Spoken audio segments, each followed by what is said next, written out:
नमस्कार। आज बात करते हैं एक ऐसी कहानी की जो भक्ति, अटूट संकल्प और एक पवित्र नदी के जन्म की कहानी है। एक ऐसे राजा की कहानी जिसके कंधों पर कोई छोटी-मोटी नहीं बल्कि 60,000 पूर्वजों को मुक्ति दिलाने की जिम्मेदारी थी। ये कहानी है राजा भगीरथ और देवी गंगा के धरती पर आने की। तो इस पूरी चर्चा की शुरुआत सीधे एक सवाल से करते हैं। क्या कभी सोचा है कि जब भगवान शिव ने आखिरकार गंगा को अपनी जटाओं से जाने दिया तो वो एक अकेली धारा में नहीं बही, वो कई धाराओं में बट गई थी। पर सवाल ये है कि आखिर कितनी धाराओं में। चलिए इसी रहस्य से पर्दा उठाते हैं। देखिए, हर बड़ी कहानी में एक हीरो तो होता ही है ना? इस कहानी के हीरो हैं इक्ष्वाकु वंश के राजा भगीरथ। और उनके सामने एक ऐसी चुनौती थी जो सिर्फ बड़ी नहीं बल्कि लगभग नामुमकिन लग रही थी। उनके एक दो नहीं, पूरे 60,000 पूर्वज कपिल मुनि के श्राप की वजह से भस्म हो चुके थे और उनकी आत्माएं मुक्ति के लिए भटक रही थीं। जरा सोचकर देखिए, 60,000 लोगों के मुक्ति का भार सिर्फ एक इंसान के कंधों पर। अब इतना बड़ा काम पूरा करने के लिए भगीरथ ने अपना राजपाट सब कुछ छोड़ दिया और भगवान ब्रह्मा की बहुत ही कठोर तपस्या शुरू कर दी।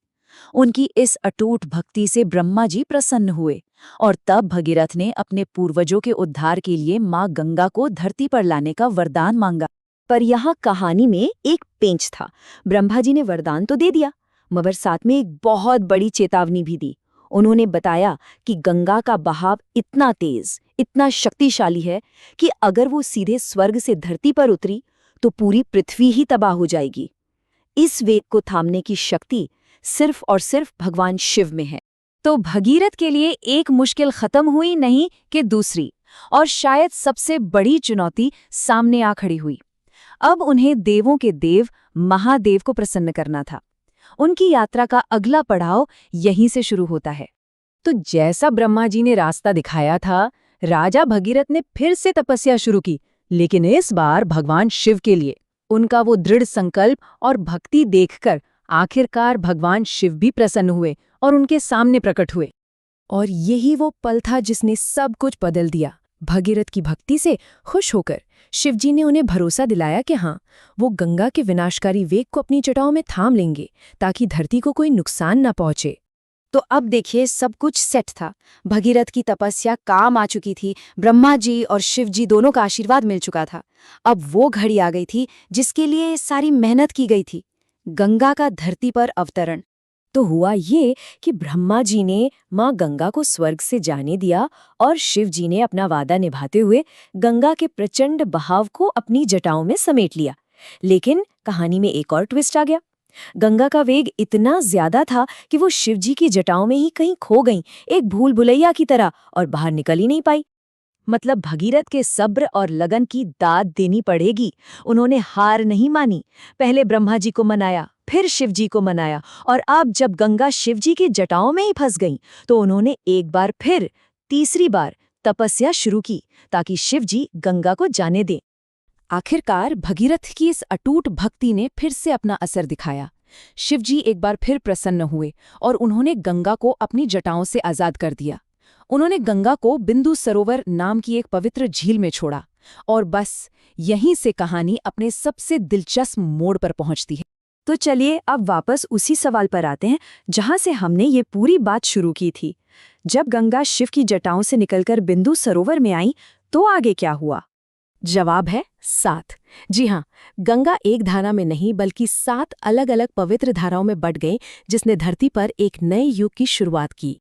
इन 7 धाराओं में से 3 धाराएं, हल्लादिनी, पावनी और नलिनी, ये बह निकली पूरब की ओर, और 3 दूसरी धाराएं, सुचक्षु, सीता और सिंधु, इन्होंने पश्चिम दिशा का रुख किया।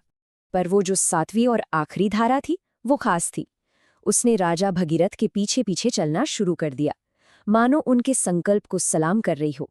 और इसी वजह से इसी पवित्र धारा का नाम भगीरथ के नाम पर पड़ा, भागीरथी, जिसे आज हम सब जीवन देने वाली माँ गंगा के नाम से जानते हैं। तो भगीरथ का जो मुख्य मकसद था, अपने पूर्वजों को मुक्ति दिलाना, वो तो पूरा हो गया। लेकिन इस कहानी का और माँ गंगा का महत्व सिर्फ यहीं तक सीमित नहीं है। गंगा नदी को एक बहुत ही खास दर्जा मिला हुआ है। यही वो भागीरथी धारा थी जो भगीरथ के पीछे चलते चलते ठीक उसी जगह पहुंची, कपिल मुनि के आश्रम, जहां उनके 60,000 पूर्वजों की राख पड़ी थी। गंगा के पवित्र पानी ने जैसे ही उस राख को छुआ, उन सभी आत्माओं को मुक्ति मिल गई और भगीरथ का संकल्प पूरा हुआ। इसके बाद गंगा आगे बढ़कर समुद्र में मिल गई। एक और दिलचस्प बात यह है कि गंगा जी को त्रिपथगा भी कहते हैं। अब इसका मतलब क्या है? त्रिपथगा यानी 3 रास्तों पर चलने वाली। मान्यता है कि गंगा 3 लोकों में बहती हैं, स्वर्गलोक, पृथ्वीलोक और पाताल लोक। ये बात उन्हें पूरे ब्रह्मांड में एक खास जगह देती है। तो कुल मिलाकर देखें तो ये कहानी सिर्फ एक राजा की जिद की नहीं है।